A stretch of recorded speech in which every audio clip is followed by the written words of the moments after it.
नमस्कार। चलिए आज 17 मार्च 2026 की कुछ सबसे जरूरी घटनाओं पर एक नजर डालते हैं।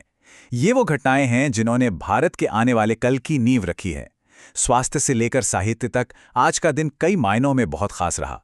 तो आइए एक एक करके इन सबको समझते हैं। कभी सोचा है कि टीके की एक नन्ही सी बूंद पूरे देश के स्वास्थ्य की कहानी कैसे बयां कर सकती है?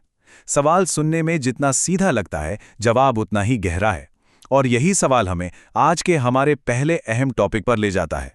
ये तो हम सब जानते हैं कि एक स्वस्थ देश ही तरक्की कर सकता है, और भारत में इसी सोच और नींव को मजबूत करने के लिए एक पूरा दिन मनाया जाता है।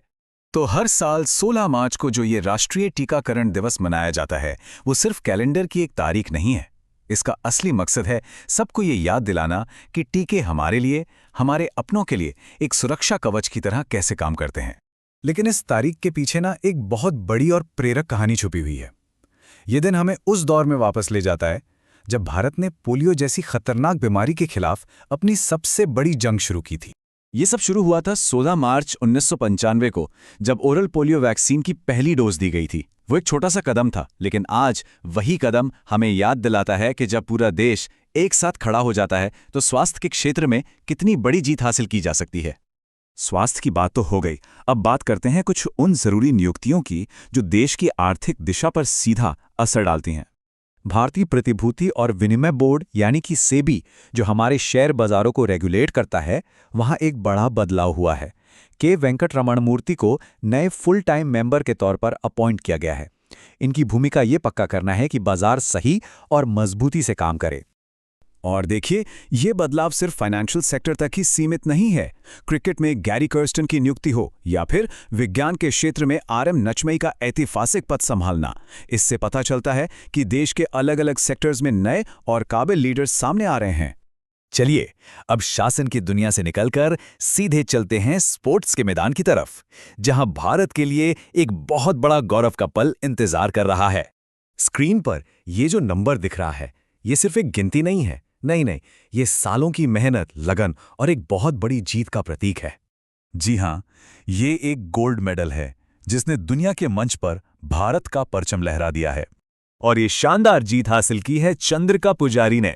बैंकॉक में हुए वर्ल्ड बॉक्सिंग फ्यूचर्स कप में गोल्ड मेडल जीतकर उन्होंने पूरे देश का सिर गर्व से ऊंचा कर दिया है। वाकई क्या कमाल का प्रदर्शन था। खेल के मैदान से अब सीधा रुख करते हैं अपने देश के खेतों की तरफ, जहां टेक्नोलॉजी किसानों की जिंदगी में एक नया सवेरा ला रही है। गुजरात सरकार ने किसानों की मदद के लिए एक बहुत बड़ा और अच्छा कदम उठाया है। उन्होंने कृषि सारथी नाम का एक नया मोबाइल ऐप लॉन्च किया है। और ये ऐप ना किसानों के लिए एक सच्चे साथी जैसा है। मौसम की ताज़ा जानकारी से लेकर बाजार के सही दाम और सरकारी योजनाओं तक, अब सब कुछ बस एक क्लिक की दूरी पर है। और अब आज की यात्रा के आखिरी पड़ाव पर चलते हैं। बात करते हैं साहित्य की दुनिया की, जहां जिंदगी भर के योगदान को एक बहुत बड़े सम्मान से नवाजा गया है। ज्ञानपीठ सम्मान ये कोई आम पुरस्कार नहीं है। ये भारत का सबसे बड़ा साहित्यिक पुरस्कार है। ये उन लेखकों को मिलता है जिन्होंने अपने लेखन से भारतीय साहित्य को एक नई ऊंचाई दी है। और साल 2025 के लिए ये प्रतिष्ठित सम्मान आर वेरा मुथुजी को दिया गया है। उनके शानदार साहित्यिक सफर के लिए ये एक बेहतरीन सम्मान है। तो स्वास्थ्य, शासन, खेल, टेक्नोलॉजी और साहित्य, आज हमने भारत की तरक्की के हर एक पहलू को छूने की कोशिश की। लेकिन एक सवाल मन में आता है कि इन सब में से कौन सी घटना आने वाले भविष्य पर सबसे ज्यादा और सबसे गहरा असर डालेगी? खैर, इसका जवाब तो हमें आने वाला वक्त ही देगा।